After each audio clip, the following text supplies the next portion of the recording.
Good afternoon भैया। आपने holding subsidiary पढ़ लिया होगा, मैं उम्मीद कर रहा हूँ आपने उसको लिख भी लिया होगा, समझ भी गया होगा। आपको लेयर्स वाला कंसेप्ट आप लोगों ने 1% कंपनी पढ़ लिया होगा, पब्लिक प्राइवेट पढ़ लिया होगा। ठीक है, आप लोगों को ध्यान रखना है सब चीज़ें। आज हम लोग जो पढ़ने वाले मेरे बच्चों, बड़ा ही इंपॉर्टेंट टॉपिक है ये। इंटरमीडिएट में भी है, फाउंडेशन में भी है, और करंट टॉपिक में से एक है। Sorry, the topic name is section 8 companies. आपने नाम सुना होगा कि स्मॉल कंपनी सेक्शन 8 कंपनी नहीं हो सकती, पढ़ाया था, याद है पीछे मैंने आपको। सेक्शन 8 कंपनी, इसको अगर छोटे से उदाहरण में आपको बताऊं सिंपल थॉटिक के साथ, तो ये वह कंपनी है जिनका एक ही मकसद है, मतलब इनका स्टैब्लिशमेंट है नॉट फॉर प्रॉफिट। यानी इनको बनाने के पीछे उद्देश्य प्रॉफिट नहीं है। तो क्या होगा? Definitely welfare services.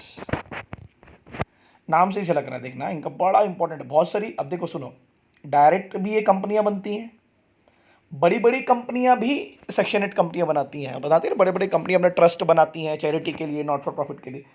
तो अगर आपको खुद खोलना है तो आप खुद भी खोल सकते हो, और बड़ी बड़ी कंपनियां तो बनाती हैं। कई कंपनियां टैक्स लाइबिलिटी बचाने के लिए बनाती हैं, होता है ना। आप चैरिटी करोगे तो टैक्स लाइबिलिटी बच सकती है। देखो क्या लिखा है इसमें, section 8 company deal with the formation of companies which are form to, यानी उनका ऑब्जेक्ट क्या है, ध्यान देना। वो एक ही चीज़ को बढ़ावा देना चाह रहे, that is charitable object of commerce. छोटे व्यापारी बड़े व्यापारी मिलकर काम करें, एक दूसरे की मदद करें, देश में कॉमर्स की तरक्की हो, बिजनेस आगे बढ़े, ट्रेड आगे बढ़े। आर्टिस्टिक वर्क, साइंटिफिक रिसर्च जैसे इसरो है, sports education, sports societies, sports club जहाँ फ्री में बच्चों को या एक मेंबरशिप के साथ बच्चों को स्पोर्ट्स सिखाया जाता है। एजुकेशन, पता ही है आपको, टाटास के, एयरलाइंस के, है ना। एजुकेशन जो सोसाइटीज़ होती हैं, है ना, जिनमें फ़ीस कम होती है, इंफ्रास्ट्रक्चर ज़्यादा होता है। Research, social welfare, religious societies जैसे कि इस्कॉन, आपको पता होगा, है ना। And protection of environment. यानी इनका उद्देश्य सिर्फ यही होना चाहिए।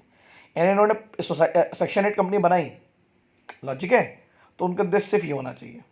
इसके अलावा एक भी कुछ, जैसे रिलायंस फाउंडेशन सुना होगा आपने, उसमें वो हॉस्पिटल्स और एजुकेशन चलता है उनका। अपनी नीता अंबानी को देखा होगा आप लोगों ने मुंबई इंडियंस में। Being human trust Salman Khan की, सब सेक्शन 8 कंपनी में। टाटा फाउंडेशन, टाटा ट्रस्ट, सुना होगा ना आप लोगों ने ये सब चीज़ें, है ना। तो बेसिकली इस कंपनी का एक ही उद्देश्य है कि जो भी प्रॉफिट ये कमाएगी, या तो ये कमाएगी या जो इसकी पेरेंट कंपनी होगी, बड़ी कंपनी जिसने इसको ट्रस्ट के रूप में, क्लब के रूप में बनाया होता है ना, वो जो प्रॉफिट है ना, वो सिर्फ अपने ऑब्जेक्ट्स को फुलफिल करने के लिए, यानी जो ऑब्जेक्ट ऊपर लिखे हैं। आप अपने मेंबर्स को, मेंबरशिप फीस होती है ना इसी जगह पर, ट्रस्ट, सोसाइटी, क्लब, मेंबर बनते हैं ना अपन, लाइफ टाइम मेंबर बनते हैं, टेम्पररी मेंबर बनते हैं। तो जो हम लोग मेंबरशिप फीस पे करते हैं उसी से तो चलता है, और फिर हम लोग बेनिफिट देते हैं इसके, इस कंपनी के। अपने मेंबर को आप किसी प्रकार का डिविडेंड नहीं देंगे, क्योंकि ये प्रॉफिट ओरिएंटेड ऑर्गेनाइजेशन नहीं है, प्रोहिबिटेड है। जहां आपने डिविडेंड दिया अपने मेंबर्स को, है ना, क्योंकि वो आपके मेंबर है, शेयर होल्डर नहीं है, दे आर जस्ट मेंबर्स। अब अपने शेयर में भी है ना प्रताप क्लब, अपन मेंबर बनते हैं, बाकी शेयर होल्डर नहीं बनते। We are not investing our money, we are just giving a membership fee. Example दिया सेक्शन 8 कंपनी के, federation of India chambers, commerce and industry, association of chambers of, बोल सकते हैं commerce and industry of India. ये सब full form बता रहा हूँ मैं आपको।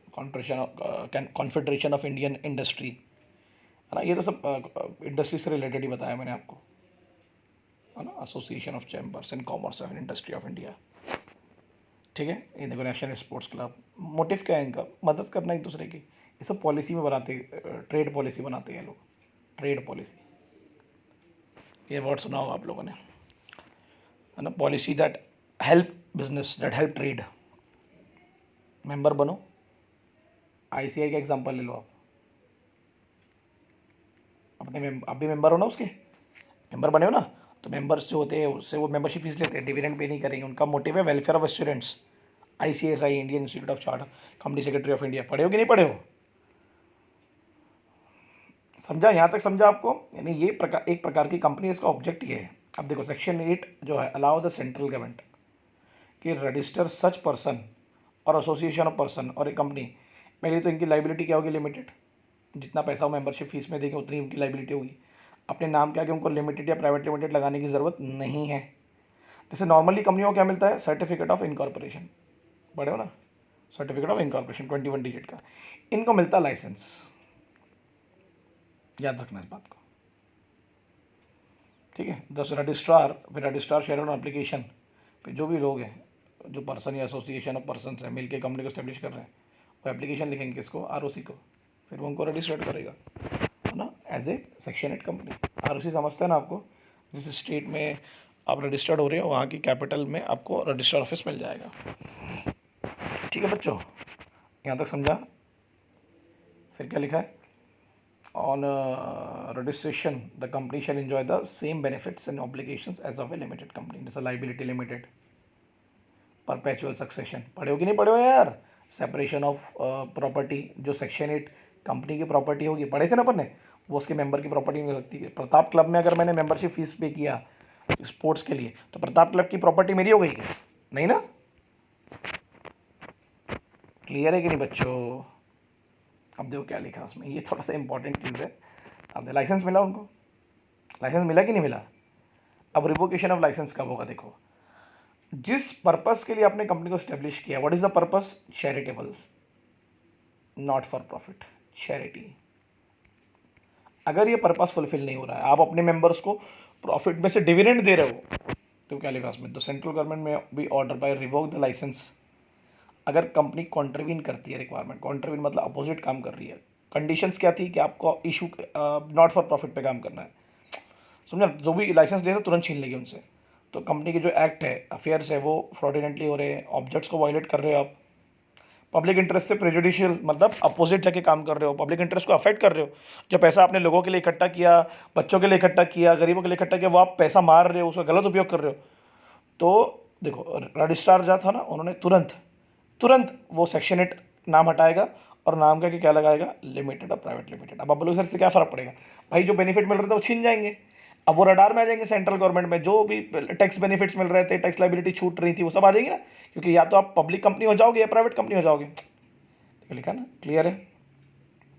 बट ऐसा करने से पहले कंपनी उनको क्या देगी, सेंट्रल गवर्नमेंट क्या देगी उनको, रिटर्न नोटिस, और उन्हें बताएगी कि हम तुम्हारे लाइसेंस क्यों रिवोक कर रहे हैं, कि तुमने क्योंकि पैसा डुबाया या फ्रॉड किए या जो पर्पज़ के लिए पैसा लिए थे वो पर्पज़ के पे खर्च नहीं करो, और उन्हें एक अपॉर्चुनिटी जाएगी टू हर्ड, उनकी बात भी सुनी जाएगी। भाई आप बीइंग ह्यूमन में पैसे लाते हैं, फॉर एग्जांपल ये रिलायंस फाउंडेशन है ना, तो पर्पज़ तो उनका वही है ना, चैरिटेबल रिलीजियस इंस्टीट्यूशंस जो होते हैं। भाई अगर एक भी ऐसा पता चला कि प्रॉफिट से रिलेटेड काम हो रहा है या पैसे का गलत उपयोग हो रहा है या पर्सनल पर्पज़ के लिए यूज़ हो रहा है, तुरंत लाइसेंस छीन लिया जाएगा, ठीक है। अब मेरा licence is revoked, they the central government main public interest के लिए रिवोक किया ना, अपने अपने अपने मजे के लिए तो नहीं किया। तो क्या करेंगे, जैसे ही लाइसेंस छीनोगे उनसे, तुरंत उनको, जैसे फॉर एग्जांपल आपने टाटा से लाइसेंस छीन लिया, एग्जांपल समझा रहा हूँ यार आपको, टाटा फाउंडेशन से छीन लिया, अरे आप गलत पैसे का उपयोग कर रहे हो, तुरंत आप उसको उसी प्रकार की किसी कंपनी में जोड़ दोगे, एमएलगमेट कर दोगे, यानी इनकी आइडेंटिटी खत्म हो जाएगी। जो लिखा है एमएलगमेटेड, दो कंपनियां जब मिल जाती हैं with another company having similar object, यानी फिर उस कंपनी की आइडेंटिटी खत्म और वो कंपनी की प्रॉपर्टी दूसरी कंपनी से मिल जाएगी, है ना। ए कंपनी अगर गलत काम कर रही है सेक्शन 8 वाली, तो बी कंपनी तो सेक्शन 8 वाली, इसमें इसको जोड़ दिया जाएगा, इसकी पूरी प्रॉपर्टी इसकी, ठीक है, समझा, वर्ड पे ध्यान रखना। और वो दोनों मिला के क्या बन जाएंगे, एक सिंगल कंपनी। अब एक का तो कोई एग्जिस्टेंस रहा ही नहीं, प्रॉपर्टी भी एक एक ही हो जाएगी, पावर राइट्स भी एक ही हो जाएंगे, इंटरेस्ट भी एक, अथॉरिटी भी एक, चलाने वाले लोग भी एक, लाइबिलिटी भी एक, समझा ना, क्लियर है। और अगर ऐसा लग रहा है amalgamation is not an option, तो वाइंड अप कर दो, बंद कर दो ऐसी कंपनी को, कोई मतलब नहीं है, ठीक है, क्लियर है। And who decide their rights and privileges now, central government, और सेंट्रल गवर्नमेंट ने जिस कंपनी से उनको जोड़ दिया उनके हिसाब से काम चलेगा, जो उनके ऑर्डर्स और रूल्स होंगे जो उनकी कंपनी में, इसकी तो आइडेंटिटी क्या हो गई, ख़त्म,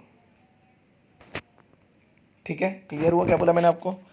एक बात ध्यान रखना, जब इनको लाइसेंस मिलता है तो अथॉरिटी किसके पास है देने की, सेंट्रल गवर्नमेंट, बट उन्होंने वो किसको दे के रखा, आरओसी को, लाइसेंस देने की जो प्रक्रिया। जब वो कॉन्ट्रवीन काम करते हैं, अपोजिट टू द लॉ काम करते हैं, तो लाइसेंस लेने की जिम्मेदारी किसकी है, सेंट्रल गवर्नमेंट की, मगर उन्होंने वो काम किसको दे के रखा है, रीजनल डायरेक्टर को। तो रिवोकेशन कौन करता है, रीजनल डायरेक्टर, और लाइसेंस प्रोवाइड कौन करता है, आरओसी, ध्यान रखना, है ना। लाइसेंस छीनना रीजनल डायरेक्टर का काम है और देना आरओसी का, बट ये दोनों किसके अंदर आते हैं? Central government. Who are regional directors? जो जो इंडिया में रीजन वाइज फैले हुए हैं, जिनके अंदर बहुत सारे आरओसी आते हैं। लगे समझे, एक रीजन ये हो गया, एक रीजन ये हो गया, एक ये हो गया, एक ऐसे 5 रीजन है, 5 रीजन, इसमें बहुत सारी स्टेट्स आ गई। तो ये मतलब आरओसी किसके अंडर आएंगे? रीजनल डायरेक्टर्स के अंदर, जो सेंट्रल गवर्नमेंट के तरफ अपॉइंटेड होते हैं।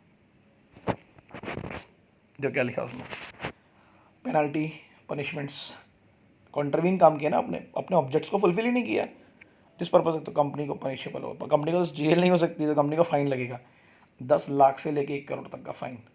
और जो उसके डायरेक्टर्स और ऑफिसर्स हैं जिन्होंने पैसा डुबाया, फ्रॉड तरीके से पैसे को यूज़ किया, उनको इम्प्रिजनमेंट होगी, जेल भेजी जाएगी 3 साल तक के लिए। फ्रॉड एक्सटेंड टू 3 ईयर्स, है ना, फॉर ए टर्म 3 साल तक की सज़ा मिल सकती है। और फाइन कितना लिखा उनको? 25,000 से लेकर 25 लाख रुपीज़, या दोनों। क्योंकि कब दोनों कब सज़ा मिलेगी? जब ऐसा लगेगा कि फ्रॉडुलेंट, उनका पर्पस ही फ्रॉडुलेंट था। ठीक है, जहाँ फ्रॉड वर्ड आ गया तो हर ऑफिसर जो था उसमें इन्वॉल्व, उसको आईपीसी के धारा 444 के तहत सज़ा सुनाई जाएगी। 7 साल 10 साल तक की सज़ा भी हो सकती है, ध्यान रखना, जब 447 इम्प्लीमेंट हो गया तो नॉर्मली कितना है? 3 साल। ठीक है, ये दोनों चीज़ों को अच्छे से पढ़ना, डिफरेंट डिफरेंट है। समझा क्या बोला मैंने आपको? सेक्शन 8 कंपनी के सिग्निफिकेंट पॉइंट्स क्या है भाई? सर ये उनका ऑब्जेक्ट है।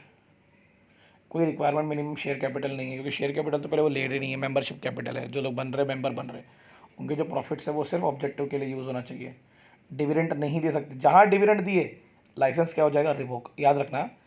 तो अब सज़ा क्या क्या मिल रही है? सेम कंपनी में एमलगमेट कर दे रहे, जोड़ दे रहे, उसको मिला दे रहे, उनका लाइसेंस छीन लेंगे, नाम के क्या लगा देंगे? लिमिटेड या प्राइवेट लिमिटेड, प्राइवेट कंपनी। इसको ये जो लिमिटेड प्राइवेट लिमिटेड है, इसको हम कन्वर्जन बोलेंगे, converted into private and public limited company.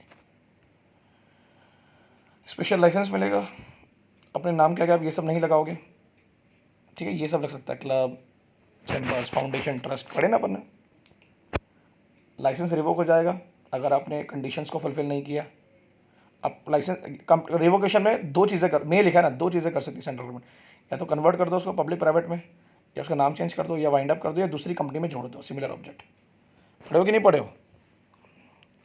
Convert हो गया तो नाम तो चेंज होना ही है, नाम के आगे लिमिटेड प्राइवेट लिमिटेड लगेगा। वाइंड अप करोगे तो जो एसेट्स होगी वो किसको जाएगा बेनिफिट? जो जिन लोगों के लिए वो बनी थी कंपनी, एसेट्स की जो वैल्यू होगी। ये थोड़ी इंपॉर्टेंट चीज़ है। अमेलगमेशन का एक एग्जांपल और है, जैसे महिंद्रा में जुड़ गई थी सत्यम कंप्यूटर्स, पढ़ाया था मैंने आप लोगों को, अमेलगमेट हो गई थी। ये साल में एक जनरल मीटिंग करते हैं अपनी, साल के अंत में, तो इनको सिर्फ 14 दिन पहले नोटिस देना होगा अपने मेंबर को, 21 दिन नहीं। नॉर्मल कंपनियाँ कितने दिन पहले नोटिस देती हैं मीटिंग का? 21 डेज़ पहले। इनको 14 डेज़ लाओ है, 14 डेज़ पहले नोटिस दे सकते हैं अपने लोगों को कि हम मीटिंग कंडक्ट कर रहे करके। कोई रिक्वायरमेंट नहीं है कि मिनिमम नंबर ऑफ डायरेक्टर या इंडिपेंडेंट डायरेक्टर ऐसे हों। जैसे पब्लिक कंपनी में कितने मिनिमम डायरेक्टर? 2, प्राइवेट में 3 और 2, और मैक्सिमम कितने हैं? 15, याद होगा आपको। जैसे ओपीसी में 1 है, इसमें ऐसा कुछ भी नहीं है। इंडिपेंडेंट डायरेक्टर का मतलब होता है वो डायरेक्टर जो अपॉइंटेड होता है बाय सेंट्रल गवर्नमेंट। यहाँ कोई ज़रूरत ही नहीं है, सरकार ज़रा दखल अंदाजी नहीं करती अनलेस और अनटिल वो ऑब्जेक्टिव को फुलफिल कर रहे हैं तो। ठीक है ना, पब्लिक कंपनी में तो इंडिपेंडेंट डायरेक्टर्स होते ही होते हैं, 2/3 of total number of directors. ठीक है, फिर इनको कोई ज़रूरत नहीं है नॉमिनेशन एंड रेम्यूनरेशन कमेटी बनाने की। सैलरीज नेट प्रॉफिट से हिस्सा देना अपने डायरेक्टर को, कमीशन, ये सब, क्योंकि इसका मोटिव ही नहीं है ना profit. Share holder relationship committee नहीं बनेगी, क्योंकि यहाँ पहली बात तो मेंबर्स हो, तो यहाँ पर कोई डिविडेंड से रिलेशन है ही नहीं, कोई प्रॉफिट का हिस्सा मिल रहा ही नहीं आपको डिविडेंड के रूप में, तो कोई ऐसी कमेटी बनाने की ज़रूरत नहीं है जो शेयर होल्डर से मैटर को लुकअप करे। एक पार्टनरशिप फर्म मेंबर बन सकती है सेक्शन 8 कंपनी का, मगर रजिस्टर्ड पार्टनरशिप फर्म, हाँ, जो रजिस्टर्ड होगी पार्टनरशिप एक्ट 1932 के तहत। समझा? ओके, रेम्यूनरेशन मतलब सैलरीज एंड ऑल दैट। हाँ, कोई ज़रूरत नहीं होगी सब बनाने की। फॉर्मेशन देख लीजिए इनका पूरा, चैरिटेबल, प्रमोट, नो पेमेंट देना प्रॉफिट से, है ना। नाम क्या, एक तो लिमिटेड लाइबिलिटी है, इनके मेंबर्स की जिन्होंने पैसा लगाया, नाम क्या कि ये सब नहीं लगेगा। Who provide the licence? CG, मगर सीजी ने अधिकार किसको देखे रखा लाइसेंस देने का? बताया मैंने आपको, आरओसी को, रजिस्टर ऑफ कंपनीज को डेलीगेट करके रखा को। सीजी में revoke licence if they are not fulfilling the objectives, है ना, अगर वो फ्रॉडुलेंटली काम कर रहे हैं या पब्लिक इंटरेस्ट के खिलाफ। क्लियर है? और लाइसेंस लेने का अधिकार किसको देकर रखा है उन्होंने? Regional directors. और जैसे ही कॉन्ट्रवीन काम करेगा तो कितनी सज़ा है, कितनी सज़ा पड़े अपन ने? 3। या तो कन्वर्ट कर दो उनको पब्लिक प्राइवेट कंपनी में, स्टेटस चेंज कर दो, वाइंड अप कर दो, या एमएलगमेट कर दो सेम ऑब्जेक्ट वाली कंपनी में। पड़े कि नहीं पड़े? चलो, पूरे प्रिविलेजेस छिन जाएंगे उनके। समझा आपको मैंने जो एग्जांपल दिया? बेटा इसको अच्छे से पढ़ना, बहुत इजी है ना? और एग्ज़ाम में बहुत सारा आ सकता है, यानी मतलब इस पे एक क्वेश्चन आपको पूछा जा सकता है। ठीक है, चलो फिनिश।